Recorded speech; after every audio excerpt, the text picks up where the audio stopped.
সবর করা খুব কঠিন। সবর অন্তরকে টুকরো টুকরো করে দেয়। সবর অশ্রুতে ভরা থাকে। দুঃখ কষ্টেও হাসা হলো সবর। অসম্পূর্ণ স্বপ্ন নিয়ে বেঁচে থাকা হলো সবর। অসম্পূর্ণ স্বপ্ন, কারো থেকে বিচ্ছেদ, তাদের স্মৃতির সাথে বেঁচে থাকা হলো সবর। কিন্তু আপনাকে দোয়া করতে থাকতে হবে। নিশ্চয়ই আপনার আল্লাহর ওপর বিশ্বাস রেখে দোয়া করতে হবে। নিশ্চয় আপনার আল্লাহর কাছে আপনার অশ্রু অনেক দামি। সবর করতে থাকো। আল্লাহর রহমতের ওপরে বিশ্বাস রাখো। তার কাছে কোনো কিছুই অসম্ভব নয়। তিনি 1 সেকেন্ডে আপনার জন্য মজেজা করতে পারেন। সবর আর তাওয়াক্কুলের সাথে বারবার হাত ওঠাও আর দৃঢ় বিশ্বাসের সাথে চাও। উনি তোমাকেও খালি হাতে ফেরাবেন না। এই কষ্টের কারণে তুমি তোমার রবের নিকটবর্তী হয়ে যাও। যদি তুমি নিজেকে নিরুপায় অনুভব করছো কিন্তু বুঝতে পারছো না, তাহলে শুধুমাত্র আল্লাহর ইবাদত করো, তার জিকির করো। যখন তোমার মনে হবে তুমি সম্ভব সকল চেষ্টা করে নিয়েছো কিছু পাওয়ার জন্য, তাহলে আল্লাহ তাআলাকে বলো তোমার করা চেষ্টার ব্যাপারে আর তোমার আশার ব্যাপারে। তার রহমত আর দোয়ার ব্যাপারে সন্দেহ করো না। তার জন্য কোনো কিছুই অসম্ভব নয়। তোমার মনকে হতাশ করো না। যদি কোনো দোয়া কবুল না হয়, তাহলে তুমি তার কাছে চাইতে থাকো, বারবার ডাকতে থাকো, তাকে মনে করতে থাকো, তার কাছে সাহায্য চাইতে থাকো। উনি তোমাকে সঠিক রাস্তা দেখাবেন। আল্লাহ তাআলা অসম্ভবকে সম্ভব করতে সক্ষম। আর আপনি সম্ভব হওয়ার চিন্তা করছেন? দোয়া এমন এক হাতিয়ার যেটাতে এতটা শক্তি আছে যে সেটা অসম্ভবকে সম্ভব করে দেয়। আল্লাহ তাআলা আপনার জীবনের অফুরন্ত নিয়ামত পাঠাবেন। উনি আপনার জন্য অসংখ্য দরজা খুলে দিবেন। আপনার সবর আর তাওয়াক্কুলকে ভাঙতে দিবেন না। ভয় পেও না। আল্লাহ তোমাকে উত্তম নয়, সর্বোত্তম দিবেন ইনশাআল্লাহ। তুমি কিভাবে বলতে পারো যে তোমার জন্য কোন মুহূর্ত উত্তম? তুমি শুধু তোমার সামনের সিচুয়েশন দেখতে পাও। তোমার জন্য, তোমার দোয়ার পিছনে তোমার জন্য কি তৈরি হচ্ছে। তাই এইসব সাময়িক জিনিস আল্লাহ তাআলার ওপরে ছেড়ে দাও। তুমি শুধু দোয়া করতে থাকো।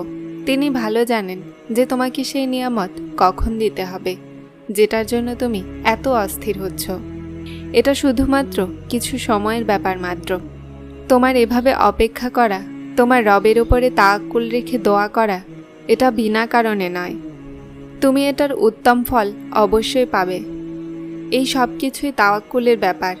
তার নির্ধারণ করে রাখার সময় আসলে তোমাকেও নিয়ামত সঠিক সময়ে দিয়ে দেয়া হবে। আল্লাহ তাআলা জানেন তোমার অন্তরে যে সকল দুঃখ জমা আছে, যে অশ্রু তোমার চোখে আছে, যে দোয়াগুলো তোমার মুখে সাজানো আছে, তিনি তোমার সবরের জন্য মজেজা তৈরি করে রেখেছেন। যে যতটা নেক বান্দা হয় তাকে ততটাই পরীক্ষা করা হয়। আল্লাহর নবী সাল্লাল্লাহু আলাইহি সাল্লামকে দেখো, তিনি দুঃখ কষ্ট সহ্য করেছেন, কিন্তু উনি কখনোই আল্লাহ তাআলার রহমত হতে হতাশ হননি। আল্লাহ তাআলা অবশ্যই তার জন্য সাহায্য পাঠিয়েছেন, অসম্ভবকে সম্ভব করেছেন। তার সবরের, দোয়াগুলোর, তাওয়াক্কুলের উত্তম প্রতিদান দান করেছেন। এজন্য তোমার জন্য একটা উপদেশ আছে যে আল্লাহ তাআলার রহমত হতে কখনো হতাশ হয়ো না। আর তারপর দেখো কিভাবে সুখ শান্তি গায়েবীভাবে তোমার কাছে পৌঁছায়। নিশ্চয়ই আল্লাহ তাআলা সবার শোনেন। উনি তো তাদেরও শোনেন যারা কখনো তাকে ডাকেনি। তাহলে কি উনি তোমার ডাক শুনছেন না, যে সারাক্ষণ তাকে ডেকেই চলেছে? উনি তাদের শোনেন যে তাকে ডাকে। চাওয়া ছেড়ো না। যারা দোয়াতে গিভ আপ করে না, চাওয়া ছাড়ে না, তো তারপর আল্লাহও তাদের বিশ্বাসের উত্তম ফল দেন। আল্লাহ তাআলা কখনো কখনো না দিয়েও পরীক্ষা করেন যে আমার বান্দার তাওয়াক্কুল কতটা আছে, যে সে অসম্ভব পরিস্থিতিতেও আমাকে প্রশ্নবিদ্ধ করে কি না। উনি অবশ্যই দোয়াগুলোকে শুনবেন। নিশ্চয়ই তিনি আল মুজিব, যে তার বান্দাদেরকে শোনেন। তাই হাল ছেড়ো না আর হতাশ হও না। যখন মাছের পেটের মধ্যেও ইউনুস আলাইহিস সালামের আশা ছিল যে আল্লাহ তাকে সাহায্য করবেন, তাহলে আপনার কেন মনে হয় যে আপনার জন্য এখন আর কোনো আশা নেই? ভিতরে ভিতরে যে কষ্টের মধ্য দিয়ে তুমি অতিক্রম করছো, সেটার ওপরে খুব জলদি প্রতিষেধক লাগতে চলেছে। তোমার আল্লাহর ওপরে ভরসা রাখো। আল্লাহ তাআলা অসম্ভবকে সম্ভব করতে সক্ষম। আর তুমি সম্ভব হওয়ার চিন্তা করছো? দোয়া এমন হাতিয়ার যেটাতে এতটা শক্তি যে তা অসম্ভবকে সম্ভব বানিয়ে দেয়। তুমি জানতেও পারবে না যে সময়ে তুমি সবর করছো, আল্লাহ তোমার জন্য কোন কোন মাধ্যমে সাহায্য পাঠানোর ব্যবস্থা করছেন। কাকে কাকে রাজি করাবে? শুধু এক আল্লাহকে রাজি করাও, সমস্ত সমস্যার সমাধান বের হয়ে যাবে। আর যখন আল্লাহ তাআলার ফিক্স করা টাইম আসবে, তুমি নিজেই এই অপেক্ষা আর সবরের পিছনের কাহিনী বুঝতে পারবে। সবর আগুনের মতো পোড়াচ্ছে না? তাওয়াক্কুল রাখো। সেই রব তাওয়াক্কুলের সম্মান কিছু এমন রাখেন যে জ্বলন্ত আগুনকে ফুলের বাগান বানিয়ে দেয়।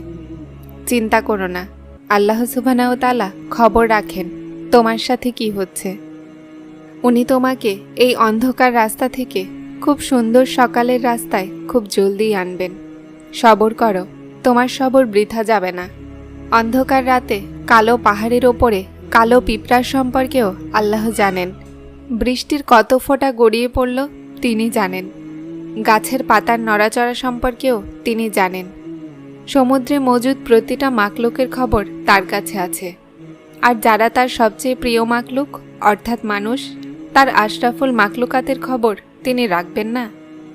আল্লাহ জানেন আপনার পরিস্থিতি। উনি জানেন তুমি পুরোপুরি চেষ্টা করছো সবর করার। তিনি জানেন অনেক প্রশ্ন আছে তোমার মনে। সবর করো ইয়া উম্মতি। আর একটু সবর, প্রতিটা প্রশ্নের জবাব পাবে।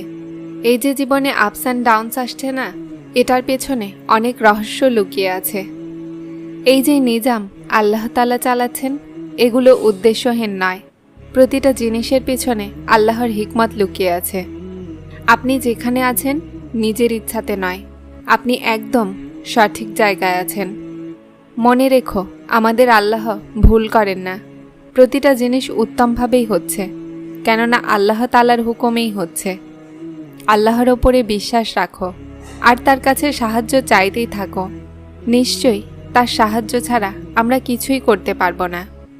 তুমি সব পাবে, কিন্তু সঠিক সময়ে। ততক্ষণ তোমাকে সবর, তাওয়াক্কুল আর দোয়ার হাত ধরে রাখতে হবে। যারা চ্যানেলে নতুন এসেছেন তারা সাবস্ক্রাইব করে হেদায়েতের সাথে থাকুন। আসসালামু আলাইকুম।